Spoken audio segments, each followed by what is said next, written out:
Hello मेरे प्यारे धीरवीर और गंभीर साथियों, प्रवीण स्टडी क्लासेज के यूट्यूब चैनल में आप सभी का स्वागत है। मेरे प्यारे साथियों, प्रवीण स्टडी क्लासेज की तरफ से जो एग्जाम अमृत के सीरीज चलाए जा रहे हैं उसमें आज हम लोग अगले सीरीज का आगाज कर चुके हैं। जो आने वाले exam NTPC, group D, Bihar दरोगा मेंस, बीपीएससी को ध्यान में रखकर तैयार किया गया है, जो काफ़ी महत्वपूर्ण और इम्पॉर्टेंट है। तो मेरे प्यारे साथियों, यदि आप चैनल पर नए हैं तो चैनल को सब्सक्राइब कर दीजिए, साथ ही साथ बेल आइकन को भी प्रेस कर दीजिए और दोस्तों को शेयर करना ना भूलिए। मेरे प्यारे साथियों, आप हमारे टेलीग्राम चैनल से भी जुड़ सकते हैं। हमारे Telegram channel Praveen study classes के टेलीग्राम चैनल पर प्रतिदिन शाम में करंट अफेयर्स के रिवीजन और साथ ही साथ स्टैटिक जीके के प्रश्न भी कराए जाते हैं, जो आने वाले एग्जाम पॉइंट ऑफ व्यू से काफ़ी महत्वपूर्ण है। तो हमारे टेलीग्राम चैनल से जुड़ना ना भूलिए। चलिए मेरे प्यारे साथियों, हम लोग पहले प्रश्न से शुरू करते हैं और देखते हैं पहला प्रश्न क्या है। कहता है कि भारत के किस राज्य में, क्या कहता है, भारत के किस राज्य में शिशु मृत्यु दर सबसे ज़्यादा है। तो भारत के किस राज्य में शिशु मृत्यु दर सबसे ज़्यादा है? केरल में, बिहार में, मध्य प्रदेश या उत्तर प्रदेश। तो भारत के किस राज्य में शिशु मृत्यु दर सबसे ज़्यादा है? तो मेरे प्यारे साथियों, इस प्रश्न का सही जवाब होगा भारत के मध्य प्रदेश में शिशु मृत्यु दर सबसे ज़्यादा है। और कितना है? तो 48। कितना है? 48, मतलब अर्धशतक नहीं, अर्धशतक से दो पहले। 48/1000 प्रति 1000 बच्चों पर 48 बच्चों की मृत्यु हो जाती है। मेरे प्यारे दोस्तों, भारत में सबसे कम मृत्यु दर केरल राज्य में है। और केरल राज्य में कितना है? तो मात्र केरल राज्य में 7 बच्चे प्रति 1000, 7 बच्चे की मृत्यु होती है। तो सबसे कम शिशु मृत्यु दर केरल राज्य में और सबसे अधिक मृत्यु दर मध्य प्रदेश में। चलिए आगे बात करते हैं। मेरे प्यारे साथियों, वर्ष 2011 के जनगणना के अनुसार भारत में शिशु लिंगानुपात जो है 919 है, जबकि भारत का समस्त लिंगानुपात 943 है। मेरे प्यारे दोस्तों, वर्ष 2011 के जनगणना के अनुसार भारत की जनसंख्या घनत्व कितना है? तो 382 प्रति वर्ग किलोमीटर। चलिए मेरे प्यारे साथियों, आपको याद होना चाहिए कि भारत में जनगणना कराने का जो उल्लेख मिलता है भारतीय संविधान के अनुच्छेद 246 में मिलता है। और 7वीं अनुसूची मतलब संघ सूची के क्रम संख्या 69 पर इसे अंकित किया गया है। भारत में प्रथम बार जनगणना कब हुआ? तो मेरे प्यारे साथियों, भारत में पहली बार जनगणना 1872 में लॉर्ड मेयो के कार्यकाल से शुरू हुई, लेकिन भारत में नियमित जनगणना की शुरुआत 1881। 1800 कब? 1881। देखिए माइंड से फिसल रहा है। हाँ सॉरी, 1881 लॉर्ड रिपन के कार्यकाल से भारत में नियमित जनगणना की शुरुआत हुई। वर्ष 2011 की जनगणना जो है किवी क्रम का जनगणना है, तो 15वीं क्रम का जनगणना है, 15वीं जनगणना था। सबसे पहले जनगणना की जो पता चलता है चाणक्य द्वारा लिखित अर्थशास्त्र, कौटिल्य जिसको कहते हैं, चाणक्य या विष्णुगुप्त या कौटिल्य की अर्थशास्त्र में मिलता है। मुगल काल में जनगणना का उल्लेख अबुल फजल की आईने अकबरी, किसमें? अबुल फजल की आईने अकबरी में भी जनगणना का उल्लेख मिलता है। उस समय भी जनगणना हुआ करते थे। तो कौटिल्य के अर्थशास्त्र में, अबुल फजल के आईने अकबरी में भी जनगणना का पता चलता है। मेरे प्यारे दोस्तों, विश्व में प्रथम बार जनगणना 1749 में स्वीडन में कराया गया। कहाँ कराया गया? स्वीडन में कराया गया। चलिए इतनी बातें आप हमेशा याद इस प्रश्न से रखिए। चलिए और भी जानिए। तो भारत में महान विभाजक का वर्ष किसे कहा जाता है? तो 1921 में भारत में महान विभाजक का वर्ष कहा जाता है। मतलब 1911 से 1921 के दशक में जनसंख्या वृद्धि दर ऋणात्मक -31% हो गई, जबकि 1921 के पश्चात देश की जनसंख्या में तीव्र गति से वृद्धि प्रारंभ हुई। इसलिए 1921 को जनसंख्या के इतिहास में महाविभाजक वर्ष कहा जाता है। ये भी आप याद रखिए। चलिए अगले प्रश्न की बात करते हैं। कहता है आरबीसी, ये कौन है RBC? RBC red blood कॉर्पल्स, RBC. और आरबीसी के निर्माण में निम्नलिखित में से कौन सहायक होता है? तो आरबीसी के निर्माण में निम्नलिखित में कौन सहायक होता है? विटामिन, प्रोटीन, आयरन, फॉलिक अम्ल या फॉलिक एसिड या उपयुक्त सभी। तो इनमें से आरबीसी के निर्माण में, रेड ब्लड कॉर्पल्स के निर्माण में कौन सहायक होता है? तो मेरे प्यारे साथियों, आरबीसी के निर्माण में विटामिन B12 जिसमें लोहा पाया जाता है, प्रोटीन, आयरन, फॉलिक अम्ल, ये सारे आरबीसी के निर्माण में सहायक होते हैं। मेरे प्यारे साथियों, आरबीसी का निर्माण कहाँ होता है? तो आरबीसी का निर्माण बोन मैरो में होता है। कहाँ? Bone marrow. बोन मैरो कहने का मतलब क्या हुआ? बोन मैरो कहने का मतलब अस्थि मज्जा। आरबीसी का निर्माण अस्थि मज्जा में होता है, जिसमें और आरबीसी के निर्माण में प्रोटीन, आयरन, विटामिन B12 और फॉलिक अम्ल सहायक होते हैं। मेरे प्यारे साथियों, मानव रक्त, ह्यूमन ब्लड जिसे कहते हैं, एक तरल संयोजी ऊतक है। कैसा है? तो तरल संयोजी ऊतक है। मानव शरीर में रक्त की मात्रा शरीर के मात्रा का लगभग 7% होता है। मतलब जितना भी व्यक्ति का भार है, मान लेते हैं कि किसी व्यक्ति का भार 50 किलोग्राम है, और तो उसमें रक्त कितना उसके शरीर में होगा? तो 50 का 7% यदि निकालें तो 50 दूना 100, 3.5 kg उसके शरीर में रक्त की मात्रा टोटल होगी। रक्त एक क्षारीय विलयन है। कैसा है? रक्त एक क्षारीय विलयन है जिसका पीएच मान कितना होता है? 7.4 होता है। एक वयस्क मनुष्य में औसतन 506 लीटर रक्त की मात्रा होती है। महिलाओं में पुरुषों की तुलना में 1/2 लीटर रक्त कम होता है। कितना लीटर? 1/2 लीटर कम होता है। रक्त में 2 प्रकार के पदार्थ पाए जाते हैं। पहला जिसे कहते हैं प्लाज्मा, और दूसरा जिसे कहते हैं ब्लड कार्पल्स, मतलब रुधिराणु। प्लाज्मा क्या होता है? तो यह रक्त का आजीवित तरल भाग होता है, और रक्त का लगभग 60% भाग जो होता है क्या होता है? प्लाज्मा होता है। कितना प्रतिशत?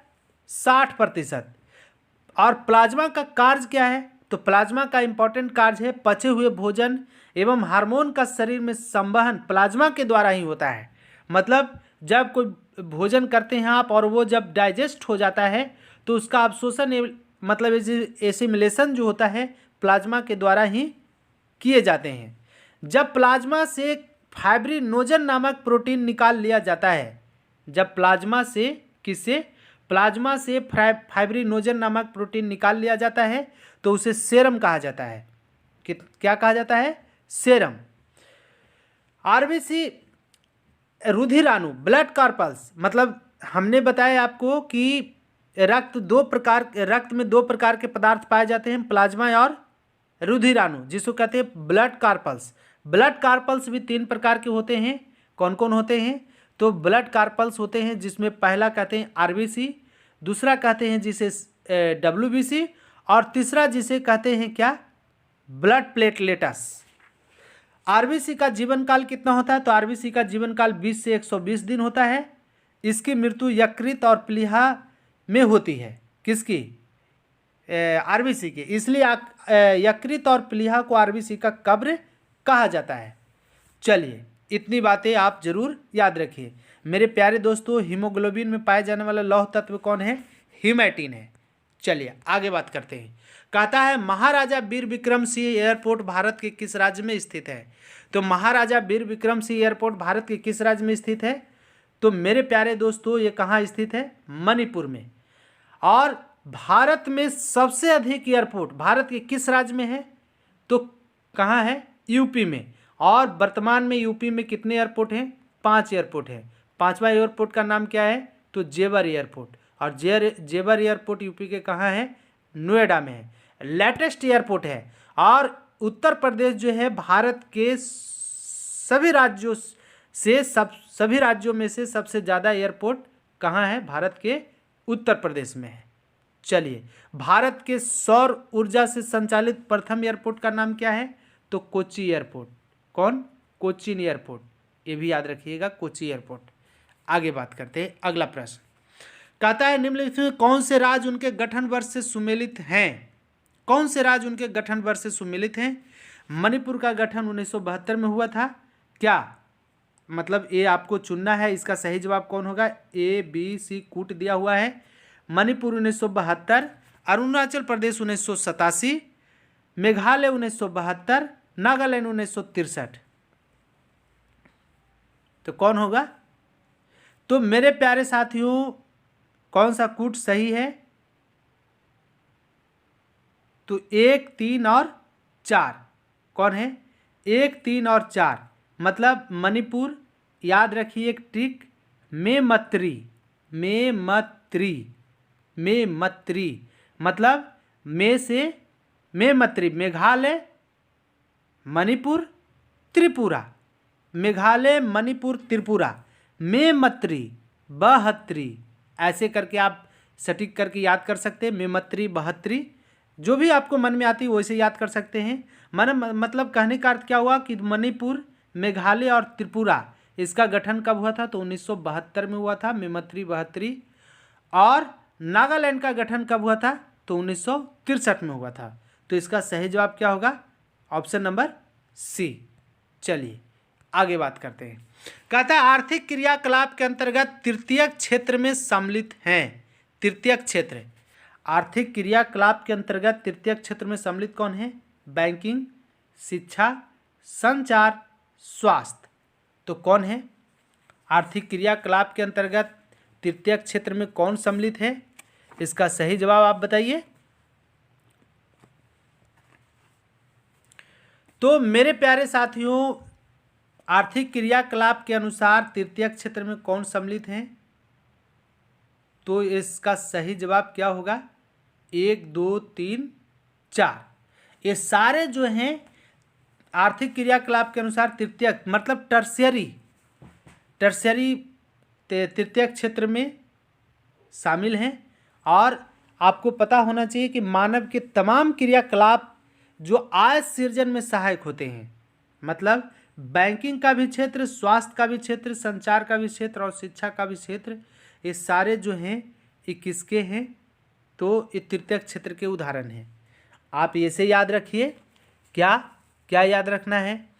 तो मानव के तमाम क्रियाकलाप जो आय सृजन में सहायक होते हैं, जितने भी क्रियाकलाप हैं जो आय सृजन में सहायक होते हैं, उन्हें आर्थिक क्रिया की संज्ञा दी गई है।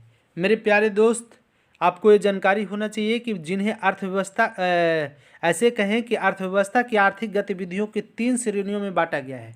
मतलब अर्थव्यवस्था की आर्थिक गतिविधियों को 3 श्रेणियों में, प्राथमिक क्षेत्र, द्वितीयक क्षेत्र और तृतीयक क्षेत्र। प्राथमिक क्षेत्र और द्वितीयक क्षेत्र, तृतीयक क्षेत्र क्या होता है? तो प्राथमिक क्षेत्र कहने का मतलब क्या हुआ? जिसमें उत्पादन हो, मतलब प्रोडक्शन हो, जिस क्षेत्र में वस्तुओं की उत्पादन की जाती है, क्या उत्पादन की जाती है मतलब प्रोडक्शन की जाती है, तो वो प्राथमिक क्षेत्र के अंतर्गत आता है। जैसे कहें कृषि प्राथमिक क्षेत्र का उदाहरण है। और मत्स्य पालन, कुक्कुट पालन, भेड़ पालन, बकरी पालन, जितने भी सारे हैं जो उत्पादन की दृष्टि से जिसमें कार्य किया जा रहा है, तो वो सारे के सारे क्या आते हैं? प्राथमिक क्षेत्र के अंतर्गत आते हैं। द्वितीयक क्षेत्र की बात करें तो विनिर्माण जितने भी हैं, जैसे मान लेते हैं कि आप गेहूं उपजाते हैं और गेहूं से विनिर्माण करते हैं हम लोग, क्या? तो रोटी बनाते हैं। रोटी बनाने के लिए क्या किया जाता है? तो आटा, मैदा तैयार किया जाता है या आटा निकाला जाता है। तो जो विनिर्माण का है, तो विनिर्माण के जितने भी पार्ट आएंगे वे सारे द्वितीयक क्षेत्र में आएंगे। और सेवा के अंतर्गत मतलब जो उत्पादन नहीं करे, जैसे मान लेते हैं कि संचार, तो संचार करने के लिए आपको एक जगह से दूसरी जगह जाना आवश्यक होता है कि नहीं? तो वो हो गया क्या? विशेष सेवाओं का उत्पादन, मतलब जिस क्षेत्र के अंतर्गत विभिन्न प्रकार की सेवाओं का उत्पादन किया जाता है, जैसे बीमा, बैंकिंग, चिकित्सा, शिक्षा, पर्यटन, ये सारे के सारे क्या हैं? तो ये तृतीयक क्षेत्र के उदाहरण हैं। चलिए, तो द्वितीयक क्षेत्र में विनिर्माण, तृतीयक क्षेत्र में सेवाओं को सम्मिलित किया गया है। आगे भी देखिए, इसमें कुछ विशेष जानकारी आपको मिल गया होगा, मुझे पूर्ण उम्मीद है। चलिए अगला प्रश्न कहता है निम्नलिखित में से कौन सा कथन प्रच्छन्न बेरोजगारी की सर्वोत्तम व्याख्या करता है? तो प्रच्छन्न बेरोजगारी है क्या? इसकी व्याख्या कौन करता है? जब लोग बड़ी मात्रा में बेरोजगार होते हैं, जब 60 वर्ष से अधिक आयु वाले व्यक्तियों में बेरोजगारी होती है, गृहिणियों में बेरोजगारी का होना, जिस कार्य को कम व्यक्ति कर सकते हैं उसको अधिक व्यक्तियों द्वारा करना परंतु उत्पादकता में कोई वृद्धि न होना। तो परिच्छन बेरोजगारी का कौन सा उदाहरण है? तो मेरे प्यारे साथियों इसका सबसे सटीक उदाहरण है ऑप्शन नंबर डी। मतलब कि जिस कार्य को कम व्यक्ति कर सकते हैं उससे अधिक व्यक्तियों द्वारा कराना, मतलब और परंतु उत्पादकता में कोई वृद्धि नहीं होना। जैसे मान लेते हैं कि कृषि, घर में आप अपने घरों में कृषि कार्य करते हैं, तो यदि सपोज दैट कि 2 बीघा या 4 बीघा में जब कोई कृषि कार्य किया जाता है और उसमें जब 2 व्यक्ति लगाते हैं तो जितना उत्पादन होना चाहिए उतना ही होगा। और जब इसी कार्य को हम लोग 10 व्यक्ति साथ मिलकर करते हैं तो भी उत्पादन उतना ही होगा। तो ये कहने का मतलब हुआ कि उत्पादकता पर कोई प्रभाव नहीं पड़ा, लेकिन व्यक्ति ज़्यादा लग गए, मतलब कि जिस कार्य को कम व्यक्ति कर सकते थे उसमें ज़्यादा व्यक्ति लगा दिए। तो इसी को हम लोग क्या कहेंगे? प्रच्छन्न रोजगारी, प्रच्छन्न बेरोजगारी, रोजगारी नहीं, प्रच्छन्न बेरोजगारी। चलिए फिर कहता है भारत के संदर्भ में निम्नलिखित में से किस क्षेत्र में प्रच्छन्न बेरोजगारी की समस्या सबसे अधिक पाई जाती है? लीजिए आ ही गया। अभी हमने आपको चर्चा किया कि जिस कार्य को करने के लिए कम व्यक्ति चाहिए, लेकिन जब हम उसी कार्य को मैक्सिमम व्यक्तियों से कराएं तो उसको हम क्या कहेंगे? प्रच्छन्न बेरोजगारी कहेंगे। और भारत में किस प्रकार की बेरोजगारी है? तो प्रच्छन्न बेरोजगारी है। जैसे आप जानते हैं कि मनरेगा महात्मा गांधी नेशनल ग्रामीण रोजगार गारंटी योजना, मनरेगा, नरेगा पहले उसका नाम था लेकिन अब कर दिया गया 2009 से मनरेगा। नरेगा की स्थापना 2006 में हुई। तो उसमें 100 दिनों के जो काम कराए जाते हैं लेबरों से, यदि हम उसी को मशीनरी की सहायता से कराएं तो 1 दिन में ही कर सकते हैं। जैसे कोई पैन वगैरह खोदने का काम, लेकिन उसी पैन को खोदने के लिए हम 1000 लेबर तक लगा लेते हैं, लेकिन कोई उससे फ़ायदा नहीं हुआ। तो इसी को हम लोग प्रच्छन्न बेरोजगारी कहते हैं। मतलब व्यक्तियों को लगा करके उसके जीवन यापन को सिर्फ चलाना। आगे बात करते हैं। मुझे पूर्ण उम्मीद है कि आप समझ रहे होंगे सारी बातें। कहता है कि निम्नलिखित में से किसके द्वारा भारत में निर्धनता रेखा का आकलन किया जाता है? तो भारत में निर्धनता रेखा का आकलन किसके द्वारा किया जाता है? वित्त आयोग के द्वारा, नीति आयोग के द्वारा, राष्ट्रीय प्रतिदर्श सर्वेक्षण कार्यालय जिसे NSSO कहते हैं, या वित्त मंत्रालय। तो भारत में निर्धनता रेखा का आकलन किया जाता है किसके द्वारा? तो इसका सही जवाब होगा NSSO, national sample standard organisation, राष्ट्रीय प्रतिदर्श सर्वेक्षण कार्यालय। इसकी स्थापना कब हुई थी? तो 1950 में हुई थी।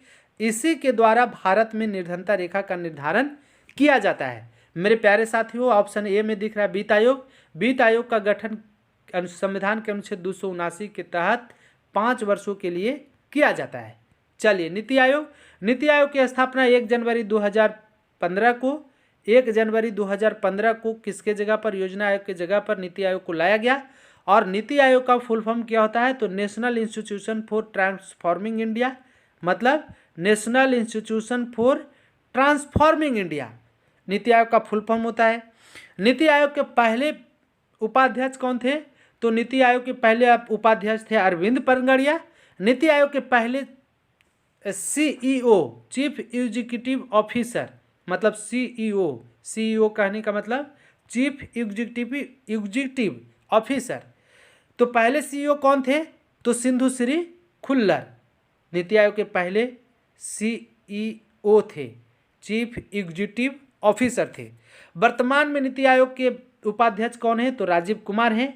और वर्तमान में नीति आयोग के CEO कौन है? तो अमिताभ कांत, ये भी याद रखिए।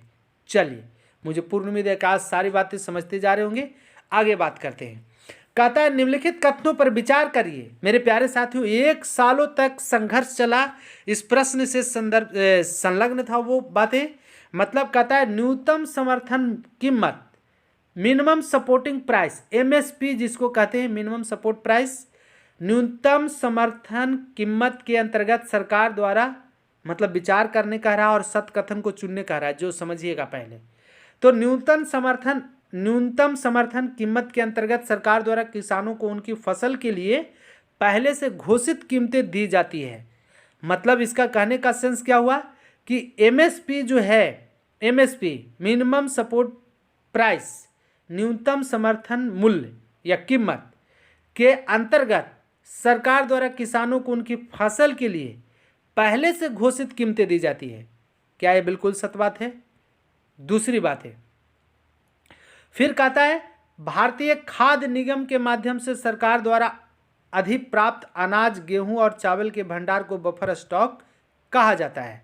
तो इसमें कौन सा कथन सत्य है आपको बताना है। तो मेरे प्यारे साथियों, आपको याद होना चाहिए इसका सही जवाब क्या होगा। 1 और 2 दोनों सत्य है।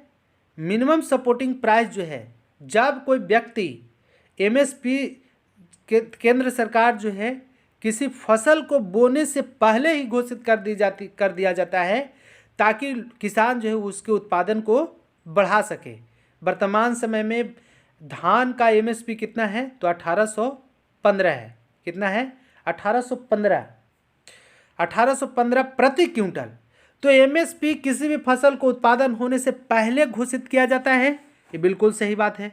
भारतीय खाद्य निगम के माध्यम से सरकार द्वारा अधिप्राप्त अनाज, गेहूं और चावल के भंडार को बफर स्टॉक कहते हैं। मेरे प्यारे साथियों, जिस प्रदेश में, जैसे भारत के मान लेते हैं कि 28 राज्यों में है और 28 राज्यों में कहीं उत्पादन अधिक होता है, अधिशेष उत्पादन होता है और कहीं कम उत्पादन होता है, तो उसको संतुलन बनाए रखने के लिए बफर स्टॉक किया जाता है।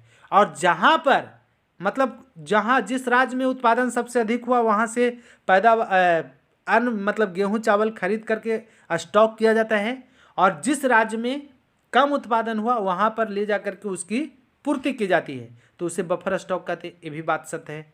चलिए, तो ये दोनों कथन इसका सत्य है। चलिए, एमएसपी पर और भी आपको हम डिटेल जानकारी लेकर आए हैं। सबसे पहले जानिए क्या कहता है, पूरा डिटेल से जान लीजिए। आज के बाद एमएसपी कभी नहीं आप भूलेंगे। तो सरकार फसलों के उत्पादन को प्रोत्साहन देने के उद्देश्य से बुआई के मौसम से पहले न्यूनतम समर्थन कीमत की घोषणा करती है। यदि सरकार ऐसा नहीं करती है तो गलत है। जिसे किसान प्रोटेस्ट चल रहा था, तो उसमें भी एमएसपी घोषणा करने की बातें बार बार की जा रही थी कि अभी तक सरकार जो है, गवर्नमेंट जो है, एमएसपी घोषणा नहीं की है। तो वो सारी बातें जब बनी तब जाकर के किसान प्रोटेस्ट जो है समाप्त हुआ। फिर देखिए, भारतीय खाद्य निगम एफसीआई की स्थापना कब हुई? तो एफसीआई की स्थापना, भारतीय खाद्य निगम जिसको कहते हैं फूड कॉर्पोरेशन ऑफ इंडिया, इसकी स्थापना 1965 में हुई। ये भी याद रखिएगा। तो भारतीय खाद्य निगम अधिशेष उत्पादन वाले राज्यों से गेहूं और चावल खरीदता है। मतलब अधिशेष उत्पादन मतलब जिस राज्य में चावल और गेहूं की मात्रा सबसे अधिक उपजती है वहां से खरीदता है। खरीदे हुए अनाज खाद्य भंडारों में रखे जाते हैं, जिसे बफर स्टॉक कहा जाता है।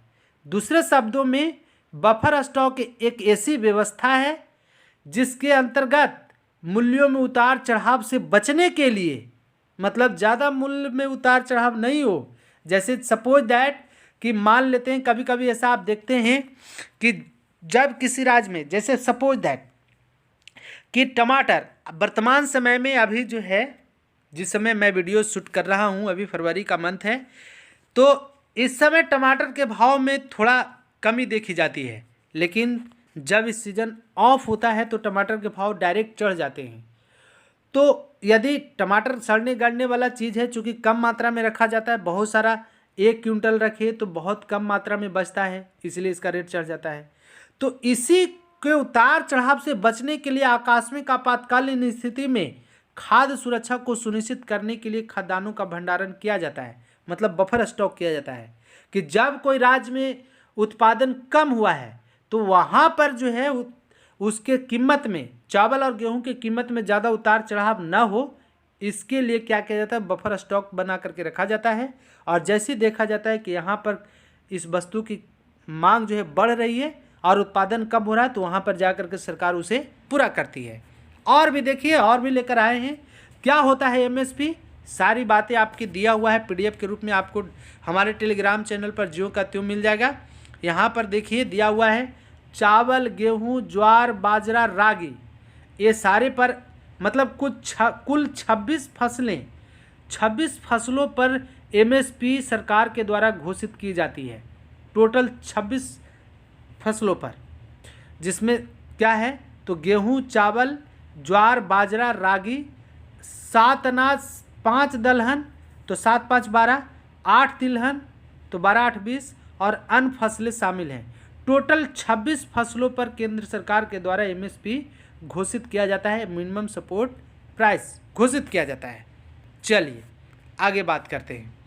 कहता है तृतीय क्षेत्र की गतिविधियां। अगला प्रश्न कहता है कि निम्नलिखित कथनों को ध्यानपूर्वक पढ़िए, उपयुक्त कथनों में कौन सा सत्य है इसे चुनिए। तृतीय क्षेत्र मतलब तृतीय क्षेत्र किसे कहेंगे तो सेवा का क्षेत्र है। सेवा कहने का मतलब जैसे हमने बताया आपको कि बैंकिंग का क्षेत्र सेवा क्षेत्र के अंतर्गत आता है, और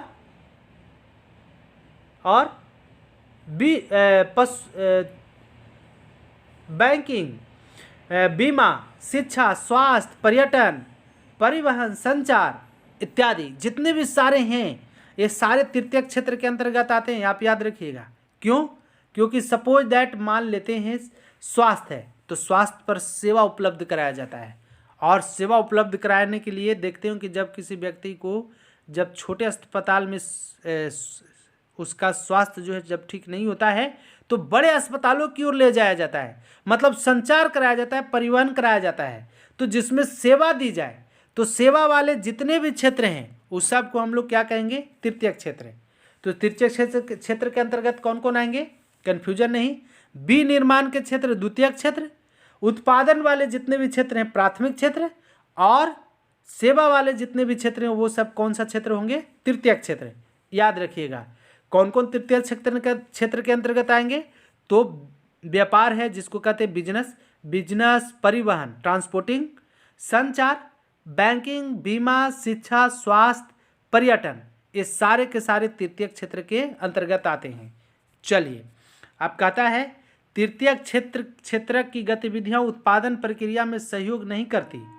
हाँ, उत्पादन प्रक्रिया बल्कि स्वतः ही वस्तुओं का उत्पादन करती है। क्या ये सत्य है? फिर कहता है द्वितीय क्षेत्र को सेवा क्षेत्र भी कहा जाता है। नहीं, द्वितीय क्षेत्र को सेवा क्षेत्र नहीं कहा जाता है, तृतीय क्षेत्र को सेवा क्षेत्र कहा जाता है। तो कौन सा कथन असत्य है? तो इसका सही जवाब क्या होगा? ऑप्शन नंबर बी, पहला ऑप्शन सही है। चलिए इस पर भी हमने डिटेल से लेकर आपके लिए लेकर आया है।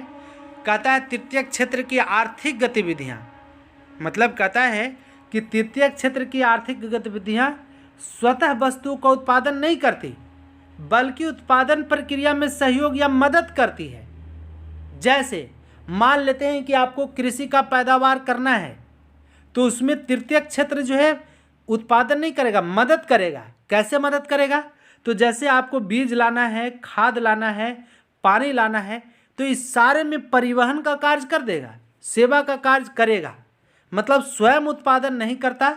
और इस प्रश्न में यही कह रहा था कि तृतीय क्षेत्र की गतिविधियां जो है उत्पादन की प्रक्रिया में सहयोग नहीं करती बल्कि स्वतः ही वस्तु को उत्पादन करती है।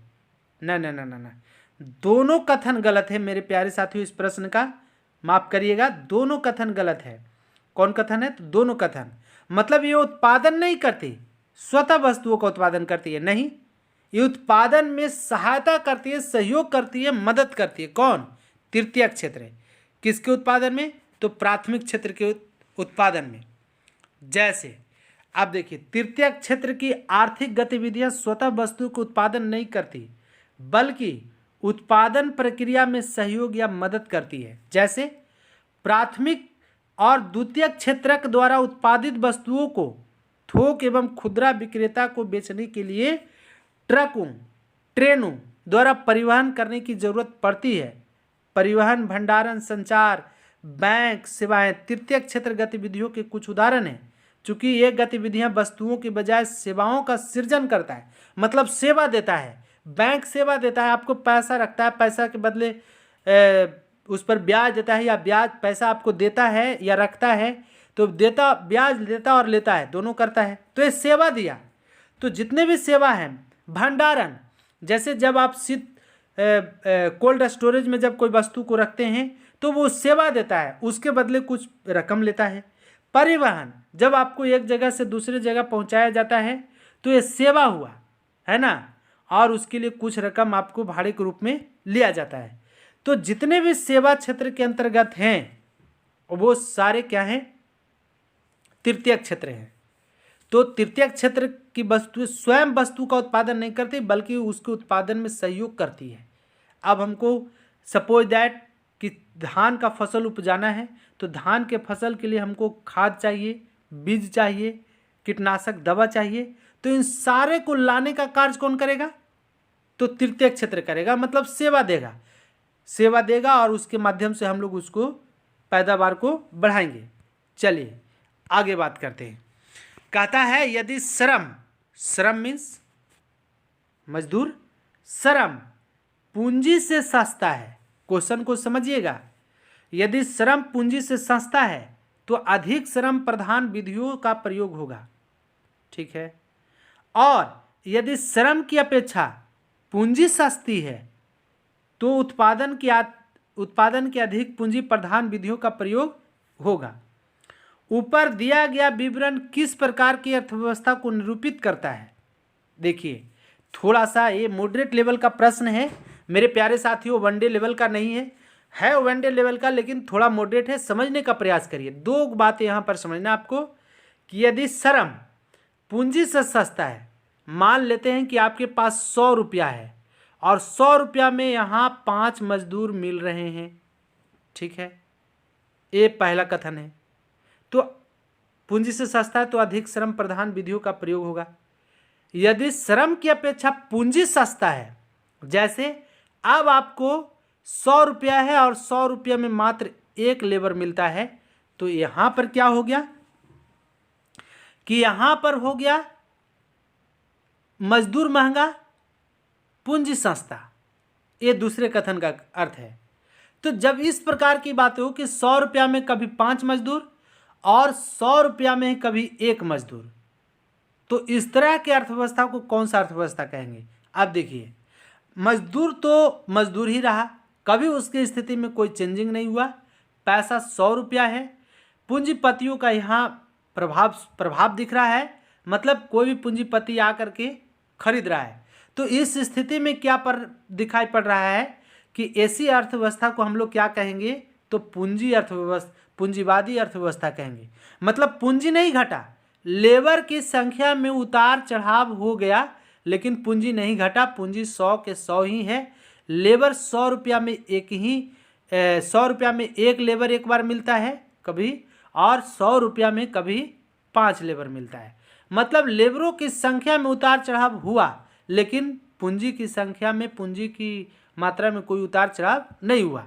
तो जब इस तरह की स्थिति पैदा हो मार्केट में तो ऐसी अर्थव्यवस्था को क्या कहेंगे, पूंजीवादी अर्थव्यवस्था, कैपिटल इकोनॉमिक्स। क्या कहेंगे, कैपिटल इकोनॉमिक्स। तो ये तो थे मेरे प्यारे साथियों आज के मोस्ट इम्पॉर्टेंट प्रश्न। मुझे पूर्ण उम्मीद है कि आपको समझ में आया होगा। यदि समझ में आया है तो चैनल पर नए हैं तो चैनल को सब्सक्राइब कर दीजिए मेरे प्यारे साथियों, और दोस्तों को शेयर करना न भूलिए। चलिए इतना ज़रूर कॉपरेशन करिए। चलिए आज के लिए इतना ही, तब तक के लिए आप सभी को एक बार फिर से प्यार भरा नमस्कार, धन्यवाद।